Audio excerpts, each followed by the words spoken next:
Hi, I'm Fred Masoudi, the University of Colorado Anschutz Medical Campus. I'm here today to speak to Dr. Michael Ho of the Denver VA Medical Center about a late-breaking clinical trial that he presented today about a multifaceted intervention to improve adherence to secondary prevention medications in patients after acute coronary syndromes. Nice to see you, Mike.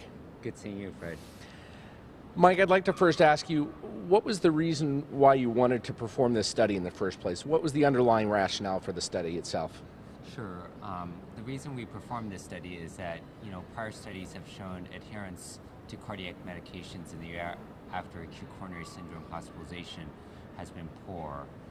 Prior studies showed that 1 in 3 patients have stopped at least one of their cardiac medications in the month after hospital discharge. So in other words, despite the wealth of evidence we have in terms of the value of, say, statins and beta blockers after acute coronary syndromes, and we know what to do, we're trying to get them to patients. At the same time, you're saying as many as a third of patients, or maybe even more, aren't taking them after an acute coronary syndrome. Yes. So what sort of interventions did you use in this study? Yeah, so our study was a multifaceted intervention. It comprised of pharmacists doing medicine reconciliation and tailoring, patient education, collaborative care between the pharmacist and their primary care provider, cardiologist, and then 2 types of voice messaging. So one type was educational messages about medication adherence.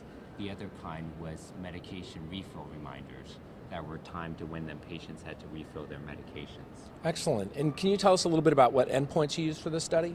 Yeah, so the primary endpoint was the proportion of patients who were adherent to their medications based on all of the cardiac medications that they were prescribed. And what did you find as a result of your intervention? And so we found that in the intervention patients, there was about a 15% increase in the proportion of patients who were categorized as being adherent. And can you clarify, was this some sort of observational study, or was this a randomized control trial? Yeah, so this was a prospective patient-level randomized control trial done at 4 VA medical centers. And how many patients did you enroll? We had 253.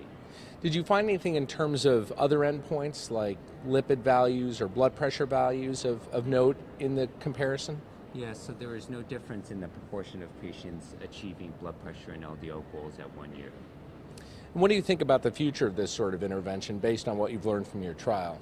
So, I think the one thing that was interesting was that all of the patients, regardless of intervention or usual care, were pretty adherent. And so I think in future studies, we might want to target non-adherent patients because those are the patients that might benefit the most from an adherence intervention. What about the cost of the intervention? It's a multifaceted intervention. You described multiple components of what you're doing that involve pharmacists and telephone and so on. What were the total costs approximately of the intervention? Do you have an idea about that? Yeah, so we estimated the cost kind of based on personnel time required to deliver the intervention, and it was about $360 over that 1-year period. Excellent.